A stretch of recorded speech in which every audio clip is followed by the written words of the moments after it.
April 14 அண்ணல் அம்பேத்கர் அவர்களுடைய பிறந்த நாள். அன்னைக்குதான் நம்ம ஒட்டுமொத்த இந்தியர்களுக்குமான ஜனநாயக உரிமைகள் பிறந்த தினம். அதனால அந்த டேட்டை இந்தியாவோட ஜனநாயக உரிமைகள் தினமா அறிவிக்கணும். அது இந்திய ஒன்றிய அரசிடம் நான் முன்வைக்கிறேன். அம்பேத்கர் அவர்களை பத்தி யோசிக்கும் போது கண்டிப்பா சட்டம் ஒழுங்கு சமூக நீதியை பத்தி யோசிக்காம இருக்கவே முடியாது. இன்னைக்கு மணிப்பூர்ல என்ன நடக்குதுன்னு நம்ம எல்லாருக்குமே தெரியும். அதை கண்டுக்காம ஒரு அரசு மேல இருந்து நம்மள ஆண்டுகிட்டு இருக்கு. சரி, அங்கதான் அந்த அரசு அப்படி இருக்குன்னா இங்க இருக்கிற அரசு எப்படி இருக்கு?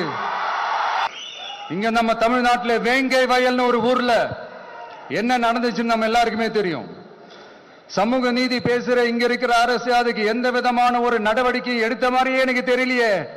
இங்க டெய்லி நடக்கிற பிரச்சனைகளுக்கு சம்பிரதாயத்துக்காக ட்வீட் போடுறதும், சம்பிரதாயத்துக்காக அறிக்கை விடுறதும், சம்பிரதாயத்துக்காக நானும் மக்களோட மக்களா இருக்கிறேன்னு காட்டிக்கிறதும், சம்பிரதாயத்துக்காக மழை தண்ணியில நின்று போட்டோ எடுக்கிறதும் எனக்கு அதுல கொஞ்சம் கூட உடன்பாடே இல்லை. பட் என்ன பண்றது, நம்மளும் சம்பிரதாயத்துக்காக சில நேரத்தில் அந்த மாதிரி செய்ய வேண்டியதா போயிடுது. மக்கள் உணர்வுகளை மதிக்க தெரியாத,